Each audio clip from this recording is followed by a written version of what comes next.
અને હવે વાત કરીએ વડોદરાની તો વડોદરાના ગોત્રી સેવાસી રોડ પર બેફામ ગતિએ દોડતા રફતારના રાક્ષસે વધુ એક માસૂમનો ભોગ લીધો।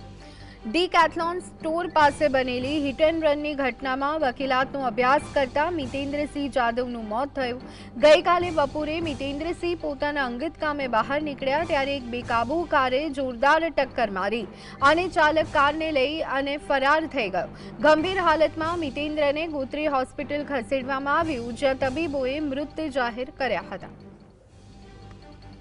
તો વડોદરામાં પણ અકસ્માતની સંખ્યામાં સતત વધારો થઈ રહ્યો છે, ત્યારે વધુ એક વ્યક્તિનું અકસ્માતના કારણે મોત નીપજ્યું હોવાના સમાચાર સામે આવ્યા હતા। ગોત્રી સેવાસી રોડની આ ઘટના કે જ્યાં બેફામ ગતિએ દોડતા રફતારના રાક્ષસે વધુ એક વખત માસૂમનો ભોગ લીધો છે।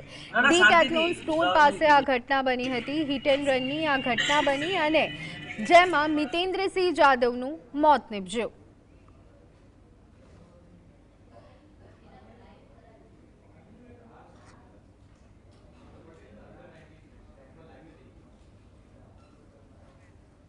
તો આજ અંગે વધુ વિગત મેળવી લઈએ। સંવાદદાતા રૂપેશ અમારી સાથે જોડાઈ ગયા છે।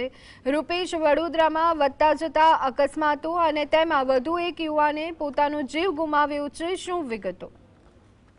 જી, આ વડોદરામાં જે છે એ રફતારનો રાક્ષસ એટલે કે બેફામ ગાડી હંકારવાનું હજી પણ બંધ નથી થઈ રહ્યું। તેવામાં એક આશાસ્પદ યુવાનનો જે ભોગ લેવાયો છે ગોત્રી સેવાસી રોડ પર ડીકેથલોન પાસે આ બનાવ બન્યો છે કે જેમાં જે વકીલાતનો અભ્યાસ કરતા મિતેન્દ્ર જાદવ પસાર થઈ રહ્યા હતા ત્યારે જે છે એક વાહનને તેમને ટક્કર મારી અને સારવાર દરમિયાન તેમનું ઘટના સ્થળે મોત નીપજ્યું।